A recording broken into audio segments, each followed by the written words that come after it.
me gusta decir que cuando uno es egresado de la UNAM y va a otra universidad pública del interior del país, pues realmente se siente uno como en casa. Compartimos muchas veces las mismas dificultades, los mismos problemas, los mismos retos y desafíos. Sé que no el mismo presupuesto, cosa que es queja de las universidades del interior de la República, pero en fin, hacemos lo que podemos. En defensa de la UNAM también, siempre que me dicen es que ustedes tienen más presupuesto, etcétera, también siempre digo que nosotros producimos más, ¿no? Un poquito más. Pero ese es el reto que ustedes están enfrentando con esta rectoría. Por tanto, me da muchísimo gusto. Gracias, señor rector, gracias, señor director, gracias al señor diputado por su presencia, porque él encabezará los trabajos que tendrán que poner a Tamaulipas, espero, a la vanguardia en materia de reforma electoral. Y el tema que hoy nos convoca, me pidieron que por ser la primera de las varias conferencias que compondrán este ciclo, pues fuera una panorámica, una cuestión, digamos, introductoria general, y voy a referir lo que estimo que son las 10 novedades más llamativas que se dieron a partir de la reforma electoral.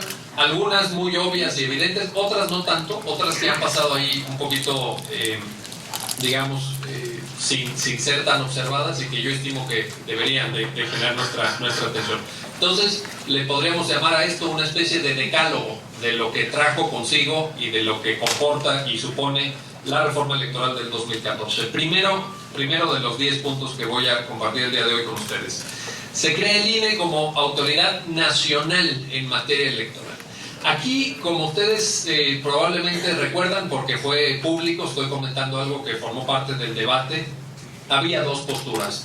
Una postura que sostenía la pertinencia de, en virtud de que México es un Estado federal, hubiera una división completa de funciones en lo electoral. Es decir, autoridades federales para organizar elecciones federales y autoridades locales para organizar elecciones locales.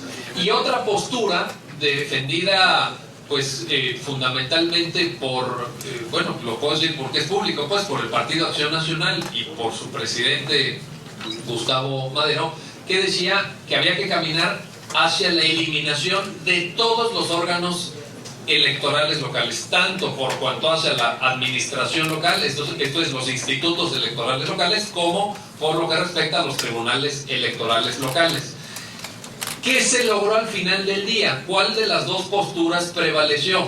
Una postura que podríamos llamar ecléctica o intermedia, en virtud de que subsistieron los órganos locales, pero en alguna medida dependiendo del órgano nacional. Entonces, sí hay todavía una división de funciones, sí hay una institucionalidad electoral local, pero que ya no depende necesariamente, por ejemplo, en cuanto al nombramiento de los órganos legislativos locales. Y en ese sentido, pues se cambió bastante. ¿Qué fue lo que vimos a partir de esta reforma? Como ustedes saben, el INE designó a los consejeros que integran 18 órganos públicos locales electorales, se abrevia con estas siglas que se llaman los OPLES, ahora se les llaman los OPLES.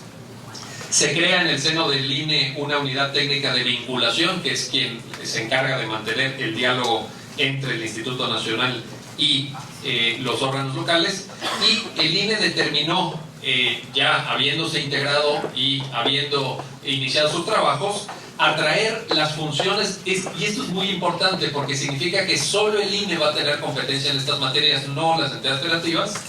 Determinó atraer las funciones de capacitación electoral, ubicación de casillas, integración de funcionarios de mesas directivas de casillas y establecimiento de casillas únicas. De tal suerte que esto supone, pienso yo, la consecuencia práctica de lo que les estoy diciendo es que esto va a suponer un ahorro de recursos y de tiempo para las entidades federativas, ya que no van a tener que realizar esta tarea.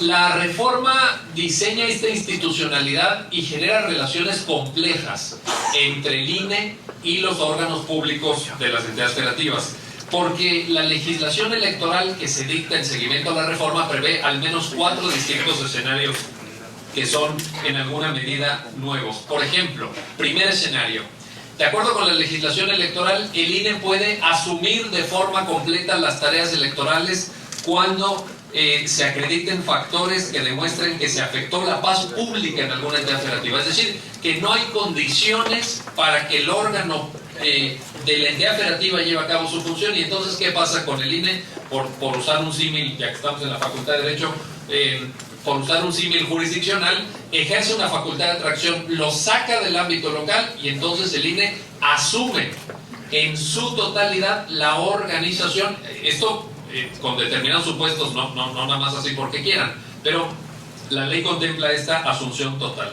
Segundo escenario posible, insisto, novedoso, la asunción parcial de competencias. ¿Qué significa esto? Que el INE, en vista de que se den una serie de supuestos previstos por la ley, asume algunas de las tareas, algunas de las funciones, algunas de las competencias de un órgano electoral de una entidad federativa y lo reserva como propio. Segundo, atracción. Hay una facultad de atracción para que cuando hay un asunto delicado, cuando hay un asunto especialmente complejo en alguna entidad federativa, pueda el INE también, digamos, entrar a ejercer esta competencia. Por ejemplo, cuando exista algún asunto que se considere, a criterio de los consejeros del INE, como un asunto especialmente trascendente o que requiera algún criterio de interpretación novedoso de la legislación electoral. Yo estoy seguro que quienes trabajan en el Poder Judicial Federal esto les suena muy conocido, porque es exactamente el mismo modelo que existe en materia de ejercicio de jurisdicción federal. Es decir, hay esta posibilidad de calificar un asunto como trascendente o novedoso desde el punto de vista de la interpretación y que caiga a la competencia del INE. Y finalmente, cuarto escenario novedoso, delegación. Es decir, el INE puede, alguna de estas tareas que se reservó, como las que ya mencioné y otras que le otorga la ley, decir, yo no me hago cargo de esto, sino que lo delego a la entidad federativa. Con lo cual, como ustedes pueden ver en esta primera de las 10 cosas que voy a mencionar, se da una relación bastante compleja entre el Instituto Nacional Electoral y los órganos en las entidades federativas. ¿De qué tamaño es el reto del proceso electoral que ya está en curso y que va a tener un momento estelar el primer domingo de julio, el 7 de junio de este mismo año, en la jornada en la que vamos a estar emitiendo nuestros sufragios? Algunos datos para que puedan medir la dificultad de lo que tiene tanto el INE como los órganos locales. Se tiene previsto instalar 152.138 mesas directivas de casilla, de las cuales 91.621 serán casillas únicas y 60.517 serán casillas receptoras solo de votación federal. Porque recuerden que muchas entidades federativas tienen proceso electoral local y otras no. Entiendo que Tamaulipas no tiene proceso electoral. Entonces serán, por ejemplo, en Tamaulipas se instalarán casillas receptoras de votos solo para la elección federal, pero en otras, pensemos, y lo digo porque pues ahí está el foco de atención y no por buenas causas, en Guerrero, pues en Guerrero las casillas que se instalen serán receptoras de votos para la elección federal y para la elección local, incluyendo la de gobernador. Segunda novedad. Se introdujeron disposiciones para asegurar la paridad entre hombres y mujeres. Fíjense bien en el término utilizado, porque no lo utilicé gratuitamente. Es un término que quiere indicar un punto neurálgico en este segundo aspecto que estoy comentando: paridad. No equidad, no cuotas, etcétera. Paridad. ¿Qué significa paridad? 50 y 50. Y bueno, esto pues obviamente ha sido objeto, y no de ahora, ni necesariamente a partir de la reforma 2014, ha sido objeto de un debate. ¿En qué sentido? Pues ustedes conocen las posturas acerca de las cuotas de género, sean para asegurar equidad, sean para paridad.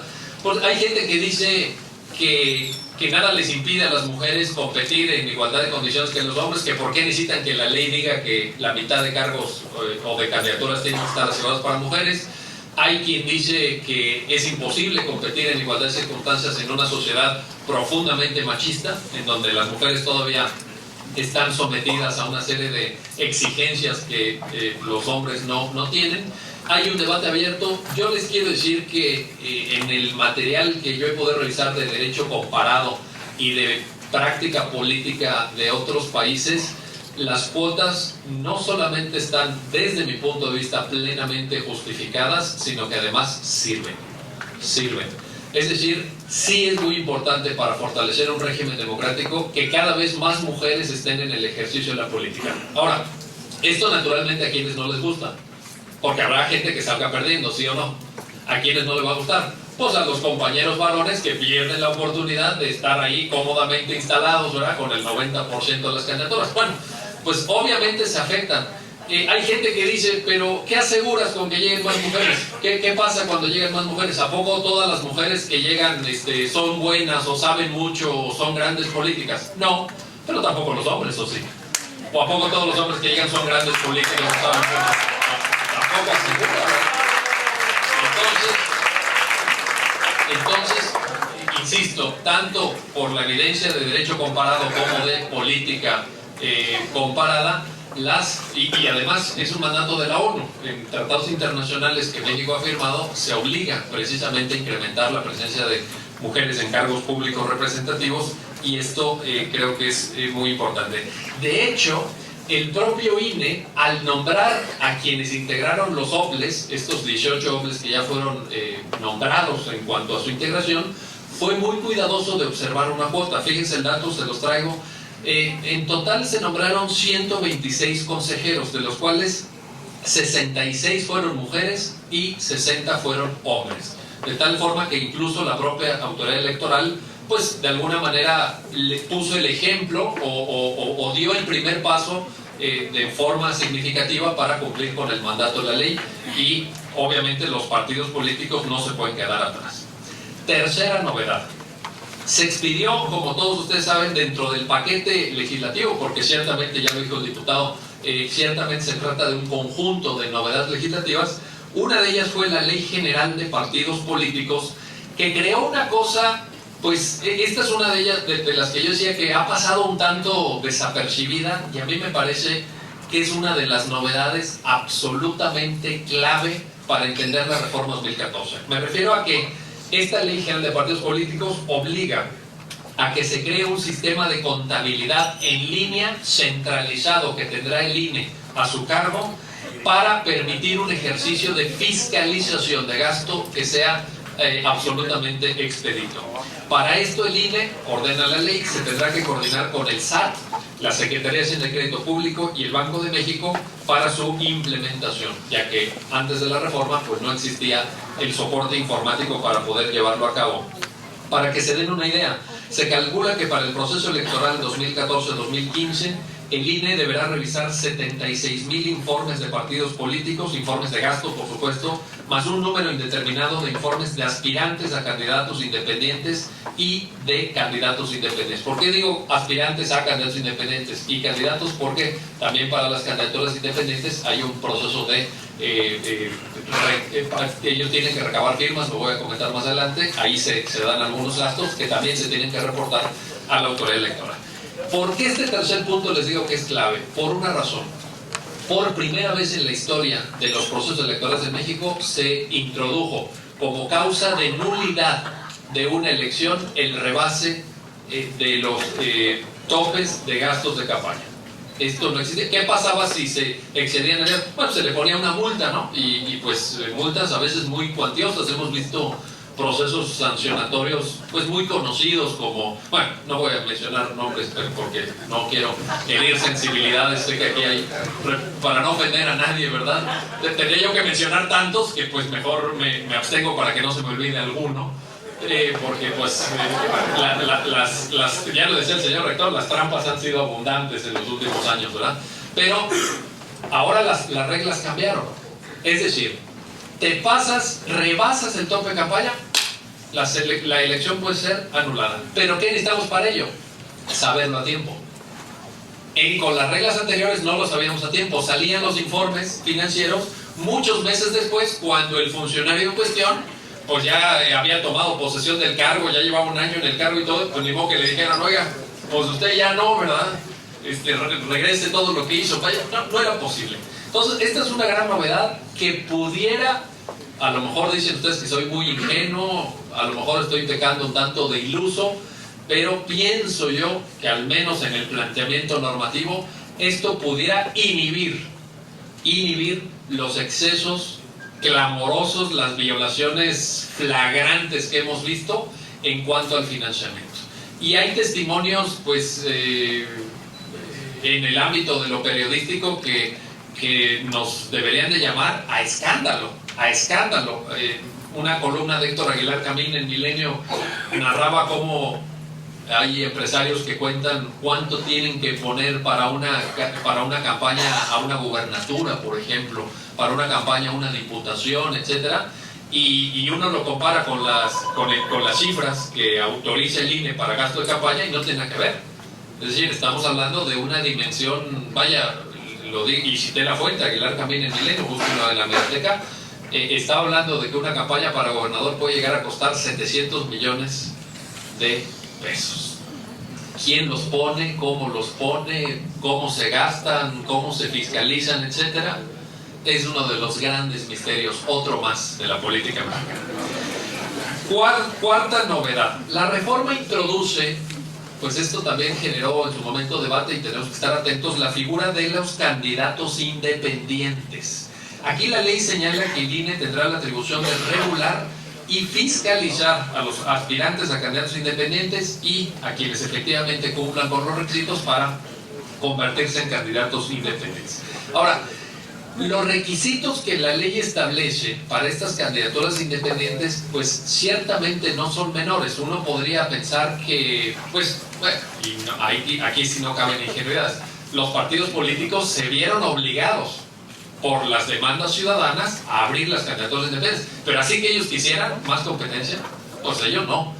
¿Qué fue lo que hicieron? Que bueno, pues ya tenemos que ponerlo porque la gente lo pide, lo exige. Pero sí, vamos a ponerlo, pero con tantos requisitos que muchas veces pues va a ser difícil cumplir. Déjenme les menciono algunos de ellos. Por ejemplo, para registrar un candidato independiente a la presidencia de la República se requiere el apoyo del 1% de la lista nominal en al menos 17 entidades federativas que a su vez sumen al menos el 1% en cada una de ellas. Es decir, no solamente el 1% del total de la lista nominal de electores, sino que además en cada una de las 17 el 1% para que se replique. ¿Qué quiere decir esto? Por poner un caso imaginario inventado, si un candidato independiente tuviera mucho apoyo en el DF o en el Estado de México, que pudiera llegar a sumar más del 1% de la lista, no le serviría a menos que fuera capaz de replicar ese 1% en 17 entidades federativas. Con lo cual intentaría, digamos, en la lógica de la ley, en el diseño de la ley, pues asegurar una representación, no que fuera el candidato del DF, pues, o del Estado de México, sino una candidatura construida con una perspectiva, digamos, nacional para competir por la presidencia. Para senadores es el 2% de la lista nominal en la entidad federativa de que se trate, y en la mitad de sus distritos electorales se debe obtener el apoyo de al menos el 1%, es decir, 2% del total de la lista en la entidad federativa, pero repartida en la mitad de los distritos electorales con al menos el 1%. De nuevo, ¿qué es lo que intenta hacer la ley? Pues que haya una cierta presencia, un cierto apoyo distribuido, no que sea un candidato muy fuerte, por ejemplo, de la capital de una entidad federativa o de algún distrito que tenga mucha población. Para diputados también se requiere el 2% de la lista en el distrito electoral por el que quieran competir, con al menos la mitad de las secciones electorales contando con un apoyo del 1%. Y aquí hay gente que piensa, y hemos visto luchadores por las candidaturas independientes, pienso en el caso de Jorge Castañeda, por poner el más conocido quizá, que piensa que es la gran solución. Y puesto que estamos en un recinto universitario y hay muchos jóvenes, para que dentro de unos años no se sientan defraudados o no se sientan desilusionados, de una vez les quiero decir esto: las candidaturas independientes no son la solución de todos los problemas que tiene el sistema político mexicano y el sistema electoral mexicano. Depende de muchas cosas. Las candidaturas independientes van a servir o no van a servir. Les pongo el caso más obvio y más evidente. Supongan, no lo sé, hagamos un ejercicio ahorita de imaginación, que en el 2018 gane la presidencia de la República un candidato independiente. ¿Cómo va a gobernar si el Congreso no responde a su programa de gobierno? Es decir, si es un candidato independiente, ¿va a tener el respaldo de los partidos que van a integrar el Congreso en el 2018, sí o no? Del Senado, de la Cámara de Diputados. ¿Van a compartir programa o no van a compartir programa? ¿Le van a aprobar el presupuesto o no le van a aprobar el presupuesto? ¿Le van a aprobar las propuestas que haga de nombramiento de algunos secretarios de Estado o no se lo van a aprobar? Es decir, suena muy bien, ¿no? Candidato independiente, ya estamos hartos de los partidos que no funcionan, que siempre son los mismos, etc. Entonces viene un candidato independiente, gana y ¿qué hace? ¿Qué hace? Entonces, esto no es la panacea. Por otra parte, y esto aplica también a los partidos, pero me quiero centrar en candidaturas independientes. Pues en buena medida esto va a funcionar si las candidaturas independientes realmente están integradas por personas de valía, es decir, por gente que realmente tenga un compromiso democrático.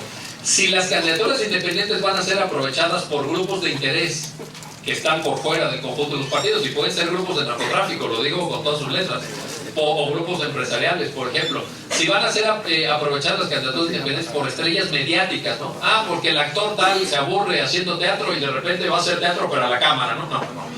O por payasos, y digo payasos profesionales, no de nosotros, sino gente que se dedica pues a representar obras cómicas, lagrimitas, en fin, ¿no? Bueno, para eso queremos, pregunto, ¿para eso queremos las candidaturas independientes? Yo creo que entonces, sinceramente se los digo, aportarán poco. Aportarán poco. Ahora, las candidaturas independientes pueden servir para oxigenar el debate. Es decir, un candidato independiente, desde mi punto de vista, tiene que ser una persona con mucha formación, con mucha presencia cívica, con mucho compromiso con causas sociales y que introdujera temas que los partidos no van a introducir. Los partidos claramente hay temas que solamente cuando la sociedad civil los empuja mucho, pues terminan aprobando, pero que no les gustan. Por ejemplo, ahora estamos viendo cómo los que son constitucionalistas, como mi amigo Eddie, que lo sabe muy bien, no les habrá pasado por alto, que ahora los partidos políticos están cada día violando la Constitución desde el 7 de febrero porque no han aprobado la Ley General de Transparencia. Tuvieron un año para hacerlo, un año, a partir de la reforma constitucional en materia de transparencia. Ellos mismos se dijeron en un transitorio: en un año tiene que estar la ley de transparencia. ¿Les interesa la transparencia? Pues claro que no. Y ahí está la sociedad civil, fregue, los medios de comunicación, los académicos diciendo: tienen que aprobar esto, tienen que aprobar. Al final va a salir, pero va a salir lo más reducido posible, lo más limitado posible. Otra, el Sistema Nacional Anticorrupción. Si hubieran querido de verdad tener una fiscalía anticorrupción, si hubieran querido tener un sistema, ya estuviera aprobado, porque no es tan complicada la reforma esta. Uno pues, oye, pero es que tienen que estudiar, y ya ven que dicen, no, estamos analizando, como si fuera que hay un doctorado en astrofísica, no, esto es sencillo, ¿quieres o no quieres? Ya está el texto de la iniciativa, ya sabes cuáles son las alternativas, ya sabes cuáles son los puntos finos, los encorchetados que le dicen, ¿verdad?, en la práctica parlamentaria. Entonces, los candidatos independientes para mí tienen que servir para empujar estos temas que los partidos no quieren empujar, no quieren discutir, que son lentos en, digamos, avanzar en algunos aspectos. Si no se logra esto, las candidaturas independientes van a suponer una enorme frustración, porque hay algo que sí les quiero decir con todas sus letras: todas las encuestas de opinión, todas, demuestran que hay un porcentaje importantísimo de la población, de la ciudadanía, que no se identifica con ningún partido político. Con ningún partido político. Es más, esa franja del electorado, si votara unidad, ganaría todas las elecciones. Todas las elecciones. Porque estamos hablando de un intervalo de ciudadanos que va del 35 al 40%. Con eso ganas todas las elecciones. Ganas la elección para diputado, para senador, para presidente municipal, todas. Sí votarán unidas todas las personas. ¿De qué quiere decir? Que la gente no se siente identificada con los partidos, que el discurso de los partidos no ha calado en la ciudadanía, que no le creen a los partidos y que hay una crisis de legitimidad y hay una crisis de representatividad. Frente a esto, a mí me suena lógico que existan las candidaturas independientes. Vaya, yo lo veo bien, pero sí advirtiendo de todos estos problemas. Si las candidaturas independientes van a ser para meter estrellas de los medios de comunicación, o van a ser para meter payasos profesionales, ¿no?, o cualquier tipo de suplantaciones de esta naturaleza, no creo que funcione. Quinta novedad. La reforma de 2014 y esto también pues ha pasado un tanto desapercibido, que para mí tiene la mayor importancia. Expande el ejercicio del derecho de sufragio para los mexicanos en el extranjero. Para los mexicanos en el extranjero. Y van a decir ustedes, bueno, ¿y eso qué tan importante puede ser? Pues miren, el 10% de ciudadanos mexicanos vive hoy fuera de del país. Vive fuera de la República. El 10%. Entonces, ese 10% debería poder votar o no. Bueno, ha habido una discusión ahí, etcétera, pero la reforma dice no solamente deben de votar, sino que además vamos a dar la posibilidad de que voten para más cargos. ¿Por qué? Porque antes podían votar para presidente de la República, ahora van a poder votar para gobernadores y jefe de gobierno del Distrito Federal, siempre y cuando así lo establezca la legislación de la entidad federativa. Entonces también ahí hay una tarea, ¿verdad?, que habrá que pues discutir, valorar, etcétera.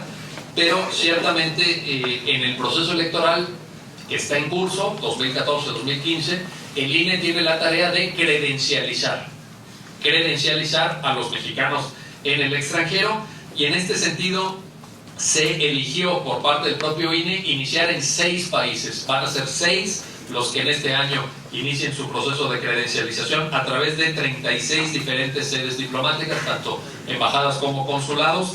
Estos 6 países son Estados Unidos, Canadá, España, Alemania, Francia y Reino Unido.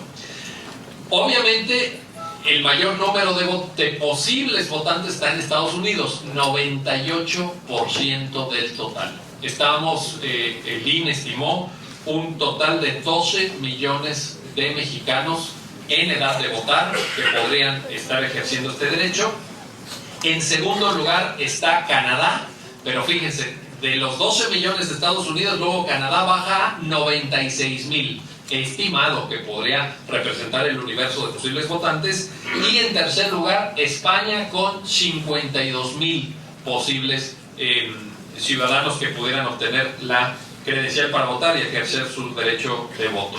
Se tiene un presupuesto estimado para este proceso electoral de 65 millones de pesos para cumplir con la ley en este asunto. Sexta novedad.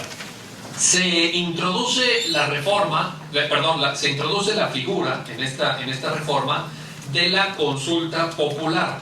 Es decir, la idea de que hay ciertos temas en donde no deben los representantes populares de discutirlo solos, sino que nos debemos de involucrar todos como ciudadanos. La idea de la democracia participativa y no solamente representativa. Y en este sentido, pues en lo que llevamos visto, yo digo que esto es algo muy bueno, estoy totalmente de acuerdo. A mí me parece que es un avance importantísimo.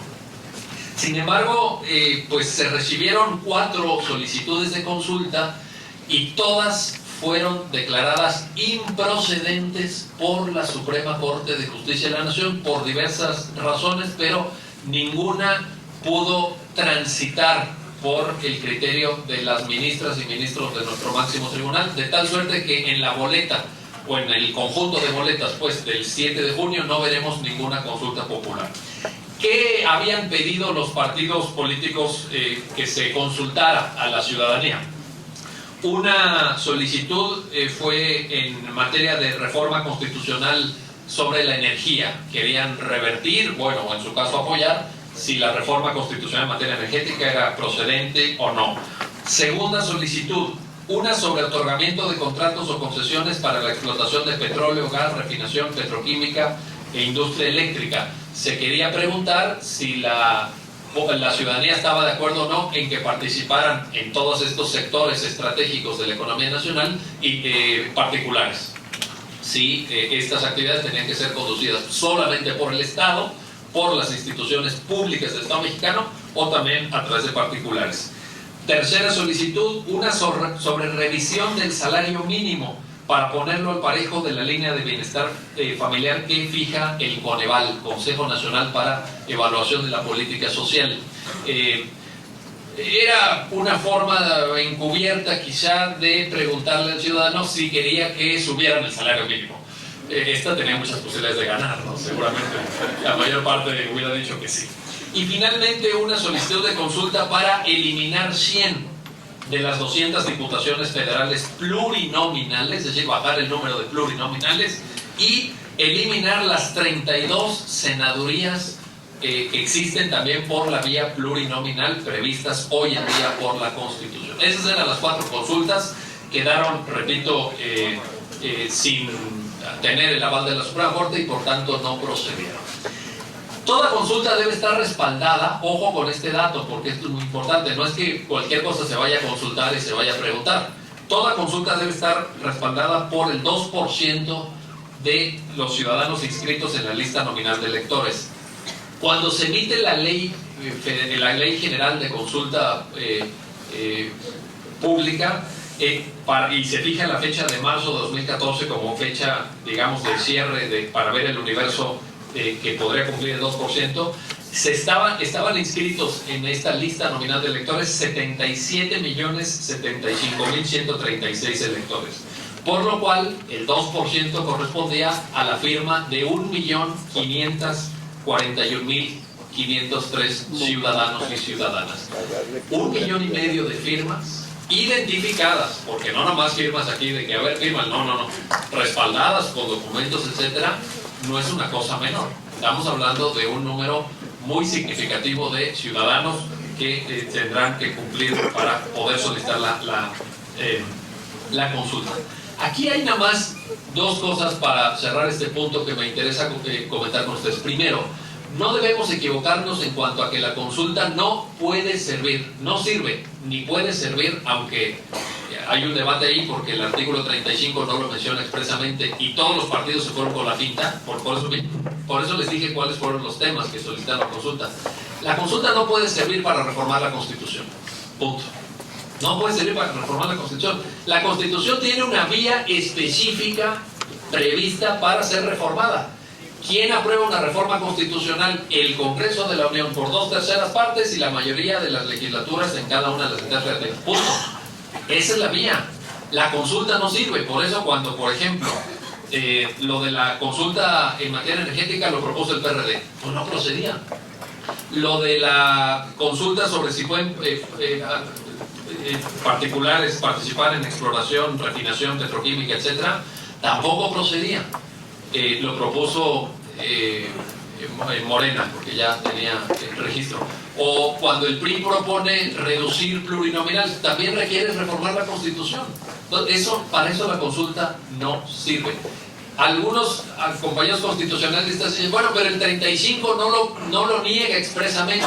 Sí, pero tienes por una parte el artículo 135 que te dice, la reforma constitucional requiere cumplir estos y estos y estos pasos. Entonces, ahí hay una vía.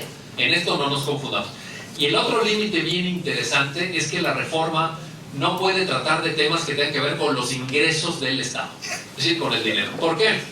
Porque si no sería muy fácil que la reforma fuera una especie de llave que abriera cualquier tipo de ejercicio del populismo. Por ejemplo, un partido político que diga, yo les voy a consultar si ustedes quieren pagar menos impuestos. ¿Ganaría esa consulta, sí o no? Extraordinariamente, vaya, el 99% de así, claro. Oigan, ¿quieren que les bajemos el IVA al 6%? Hombre, bueno, por supuesto, no puede ser el 4%. Entonces esto está prohibido porque se presta ciertamente a ejercicios de una enorme demagogia y esto está expresamente señalado en el artículo 35 como algo que no se puede. Séptima novedad, la reforma eleva al 3% la votación, el requisito de votación emitida en cualquier elección para que los partidos conserven el registro. Se eleva, por tanto, este porcentaje para asegurar que los partidos políticos sean efectivamente representativos. Van a concurrir 3 nuevos partidos políticos. Vamos a ver si ratifican o no su registro y vamos a ver si alguno de los partidos políticos que lo tenía desde antes lo mantiene, porque pues había, o hay, mejor dicho, algún partido político, bueno, lo voy a decir con 2 letras, pues el partido político creado en su momento y liderado por el Baster Gordillo, por el movimiento magisterial, que probablemente, pienso yo que ahora, como su lideresa está caída en desgracia, como se llama, no está pasando por su mejor época, pues quién sabe si tenga el apoyo o tenga toda la, digamos, la estructura para mantenerlo. Estos partidos ahora nuevos, un tanto raros, hay uno pues que ustedes seguramente identifican con un liderazgo que es Morena, ¿no? Que depende en buena medida del liderazgo de Andrés Manuel López Obrador. Otro partido pues también un tanto extraño, que se articula a través de un movimiento religioso, aunque no lo dice con todas sus letras, pero es un movimiento claramente religioso que pues a mí me sonaría un tanto raro en el México laico, ¿no? No es una postura personal, así lo dice el artículo 40 pues, de nuestra Carta Magna. México es una república laica, pero tienes un partido político claramente articulado a través de intereses religiosos. En fin, pues vamos a ver qué pasa, pero ahora es el 3%. Octava novedad: la reforma le permite al INE organizar elecciones internas en los partidos políticos. Esto es interesante. Ya organizó una, la del PRD, y creo que por primera vez, o que yo recuerdo, por primera vez en la historia del PRD no terminaron a sillazos, golpes, disparos, etc. Fue pacífico, aceptar, bueno, unos se enojaron, etc. Pero más o menos se aceptó que la elección organizada por el INE, pues tuvo un cierto nivel de pulcritud dentro de lo que cabe, ¿no? Pero se mejoraron esos estándares, y esta es una gran novedad. Yo creo que es algo bueno, que en aquellos partidos donde hay mucha conflictividad interna para renovar dirigencias, etcétera, pues es algo bueno que de repente puedan apelar al árbitro electoral, y que sea el árbitro electoral el que les organice la elección. Ahí ganan ellos y ganamos los ciudadanos también en certidumbre y certeza. Novena novedad: se eliminan, y penúltima, y con esto voy terminando, se eliminan los promocionales de 5 minutos que estaba previsto en la ley en radio y televisión, y se expande el tiempo de los spots de 20 a 30 segundos. Además, los partidos cuentan con hasta 30 minutos de acceso a medios en periodo de precampañas, antes eran 18, y de 24 minutos en periodos de intercampañas. Aquí, esto que les estoy comentando tiene que ver con el modelo de comunicación política, que esto ya se lo digo a título personal, a mí me tiene bastante fastidiado y bastante enojado, y probablemente no seré yo el único. ¿Por qué? Porque tenemos un modelo de comunicación política que, en la lógica de que los partidos, la lógica la entiendo muy bien, ¿cuál es? Que los partidos no pudieran usar sus prerrogativas en comprar espacios en los medios, y ciertos partidos obtuvieran ventajas por su cercanía con ciertas televisoras, no les voy a decir cuáles, ¿verdad?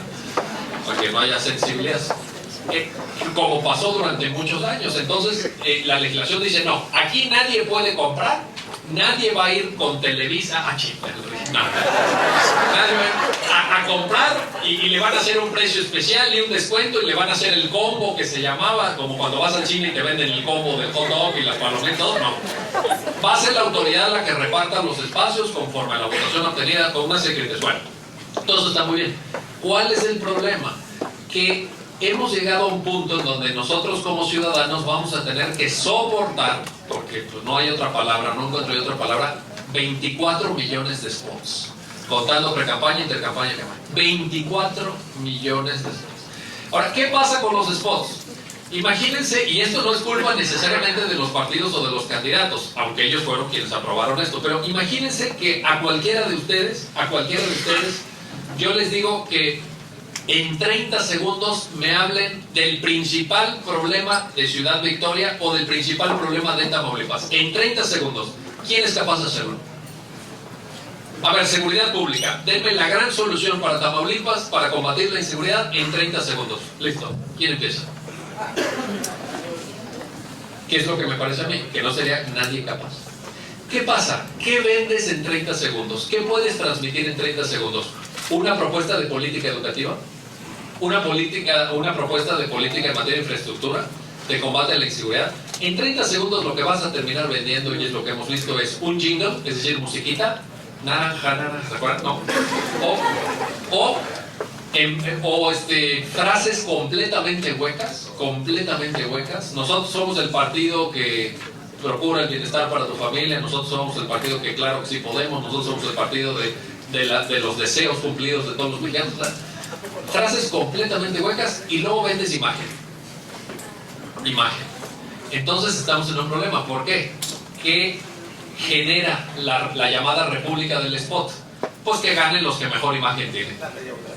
Y oye, y el debate de las ideas que requiere, porque este país requiere un debate de ideas. ¿Sí? ¿Dónde están las grandes propuestas en materia educativa? ¿Dónde están las grandes propuestas en materia de reforma del Estado, por ejemplo? Las grandes propuestas en materia de infraestructura. Eso es lo que hoy requerimos. ¿Qué te genera la república del spot? Esta spotización, como dicen, ¿no? esta espotización, una fragmentación del mensaje imposible de remontar. Yo les aseguro que no hay nadie que en 30 segundos sea capaz de articular una propuesta coherente y de fondo sobre ningún tema importante. No es posible. Entonces, entonces se favorece la imagen, se favorece la musiquita, se favorecen los eslogans completamente vacíos. Y por otra parte, tantos spots terminan hartando a la ciudadanía. Uno prende el radio, oye el spot. Uno prende la tele, está el spot. Va uno al cine y aparecen unos cuates ahí diciendo vales de medicina. No está uno libre en ningún sitio. Lo que te queda es bajar música a tu iPod o a tu iPad, etcétera, y poner o sea, es una plaga. Es una plaga. Y eso genera hartazgo, eso genera cansancio en la ciudadanía y no creo que termine incentivando la participación. Al contrario, dicen, ¿estos cuates qué proponen? ¿Qué quieren? Y luego se confunden los partidos también, porque como más o menos las frases son las agencias de publicidad, pues más o menos son las mismas, los publicistas estudiaron en las mismas universidades, todo se termina disolviendo, Cuando viene un profesor extranjero de visita a la UNAM y me dice, oiga, y aquí en México, ¿cuáles son los partidos de derecha, de izquierda y de centro? Yo me quedo pensando, pues ¿cuáles serán?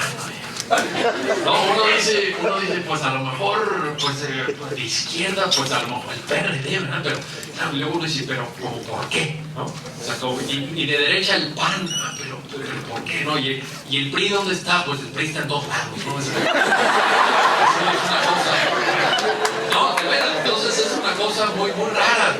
Y los spots contribuyen a esta confusión. Los spots no nos dejan ver claramente las posturas ideológicas.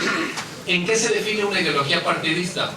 En lo que tú quieres hacer con tu política pública de salud, en lo que tú quieres hacer con tu política pública de educación, en lo que quieres hacer para aprovechamiento de la energía. Ahí está la clave de la ideología de un partido. Hoy estoy seguro que muchos de nosotros no sabríamos definir las propuestas de los partidos si son de izquierda, de centro o de derecha en los temas más importantes para este país.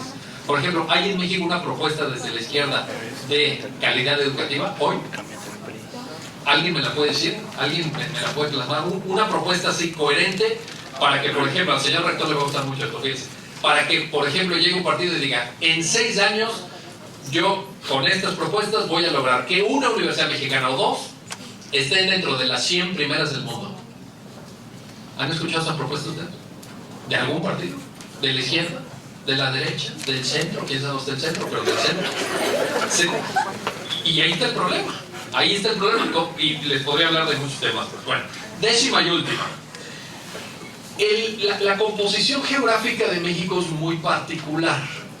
Esto los partidos lo saben y tiene una incidencia altísima en el desarrollo de las campañas, de los procesos electorales y de los recursos que se invierten en un proceso electoral. ¿A qué me refiero?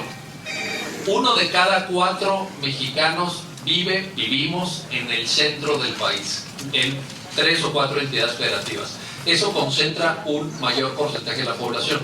Entonces los partidos están preocupados por ganar en estas entidades federativas y hay otras que dejan de lado. ¿Qué tanto varía? Déjenme les doy estos datos para que vean cómo de verdad México es un país absolutamente fragmentado, pese a que parece una federación homogénea, ¿no? Donde cada estado pesa lo mismo, ¿no es cierto? Fíjense. ¿Dónde está realmente el grueso de la ciudadanía y de ubicación de votantes? Estado de México, 13% del padrón electoral, 13%. Distrito Federal, 8% del padrón electoral. Jalisco, 6% del padrón electoral. Guanajuato, 5%. Nuevo León, 4%. Veracruz debe estar por ahí también, debe estar arribita de Nuevo León. En el otro extremo, Baja California Sur solo representa el 0,56%. Y Colima solo representa el 0,59%. ¿Eso qué significa? Evidentemente que si hay partidos políticos que dominen en los estados grandes, prácticamente ganaron la elección. Y los otros estados que tienen problemas sin duda importantes y sin duda relevantes para su población, pues se van a ver relegados en cuanto a las campañas, en cuanto a la atención, en cuanto al gasto, etc. Y esto es algo muy significativo. Ahora, como les decía, los partidos lo saben. Y entonces, ¿qué hacen los partidos? Pues se concentran en atacar a aquellos estados que les van a dar la victoria. Finalmente, en el Estado de México, por ejemplo, por poner un caso, viven 14 millones de personas. 14 millones de personas es más que la población de varios países europeos. Varios países de América Latina. Entonces, ahí hay hay un quiebre que yo estimo que es muy importante. Yo, para terminar, quiero decirles, y con esto concluyo, que porque me lo preguntaban los periodistas y lo anoté aquí al final, no lo traía preparado, pero lo anoté. Me decían, bueno, y toda esta reforma y todo esto que acabo de referir, ¿va a funcionar o no? ¿Va a servir o no va a servir? ¿Y qué pasa con el INE? Porque ahora el INE, al pobre Lorenzo Córdoba, lo dejaron hablando solo ahí, los partidos se fueron, etc. Yo les quiero decir lo siguiente: hay una corresponsabilidad. ¿La ley solita va a asegurar que los partidos se porten bien? No. ¿Puede hacerlo la ley? Creo que no. Yo les estoy hablando de una reforma que fue escrita en la Constitución y fue detallada en las leyes. Por el solo hecho de tener normas jurídicas, ¿ya vamos a tener juego limpio? ¿Ya vamos a evitar financiamiento irregular? Creo que no. Se requiere también la correcta aplicación, la corresponsabilidad, y ahí hay un debate abierto, y también la corresponsabilidad de que los partidos, que son quienes al final a través del Parlamento aprueban las leyes, se hagan corresponsables de que esto vaya bien. Porque a mí me da mucha pena que los partidos aprueban las normas, incluyen sanciones, etc., y son los primeros en violarlas. Los primeros en estar viendo cuáles son los huecos, qué dejamos fuera, por dónde meto dinero, etc., son los propios partidos. Eso manda un mensaje terrible. El mensaje que estás enviando es terrible. Tú apruebas la ley, pero eres el primero en violarla. Y además le pides al ciudadano que vote por ti. Pues imagínate, el ciudadano se siente desilusionado, legítimamente se siente estafado. Y esto creo que no es correcto. Y mi último comentario es que, como dije al inicio, yo estoy muy contento de venir a la Universidad Autónoma de Tamaulipas. Estoy muy contento que me hayan invitado a hablar de este tema. Pero como ciudadano mexicano desearía que algún día dejáramos atrás la discusión sobre los asuntos electorales. Hace 20 años, en 1996, el entonces secretario de Gobernación, Emilio Choaifé, dijo que se iba a hacer la reforma electoral definitiva. Así dijo. Esta es la definitiva. Aquí... Pero se tendría este año. Ahí se... bueno. Pero fíjense todo lo que ha pasado después. ¿Cuántas reformas? Y seguimos hoy hablando. Abran cualquier periódico hoy. La portada de... Yo en el aeropuerto, mientras esperaba el vuelo, revisé Excelsior, revisé La Jornada, revisé Reforma, revisé El Universal. Todos traían el asunto de las elecciones como nota principal de portada. Caramba, ¿qué no tiene otros problemas este país? Todavía seguimos hablando que si el árbitro sirve, que si no sirve, que si el partido cumple, que si no cumple. Y estamos posponiendo la discusión de fondo del país que queremos. La discusión de fondo no es cómo se financia una campaña. La discusión de fondo no es si el árbitro electoral cumple o no cumple. La discusión de fondo es esta que yo les decía. La discusión que merece este país, que merecen ustedes jóvenes estudiantes, es cómo hacemos entre todos para que 1 o 2 o 5 universidades mexicanas estén dentro de las 100 mejores del mundo. Esa es la discusión importante. ¿Cómo hacemos para asegurar que en todos los hospitales públicos de este país haya medicinas y haya el equipo necesario para atender a las personas que van? ¿Cómo hacemos para tener buenas carreteras en buen estado? ¿Cómo hacemos para tener una malla ferroviaria que nos permita llevar mercancías a bajo costo a todos los puntos de este país? ¿Cómo hacemos para desarrollar nuestros aeropuertos y que no se convierta todo en un cuello de botella en el DF? Porque vean cómo están los vuelos, ustedes lo sufren también. Para volar a cualquier lado tienen que ir al DF. En el DF el aeropuerto está saturado, ya no sirve, ya va a haber un nuevo aeropuerto. Esa es la discusión de fondo de este país. Y esa es la discusión que no estamos teniendo porque gastamos energía, tiempo, talento en ver que si Lorenzo Córdoba hace bien su trabajo o no lo hace bien, que si los partidos políticos nominan al payaso fulano o al payaso sutano, etc. Y yo creo que esta discusión la tenemos que dejar atrás. Tenemos que empezar a discutir los problemas de fondo de este país. Ojalá que el próximo ciclo de conferencias sea sobre esos temas nuevos. Muchísimas gracias.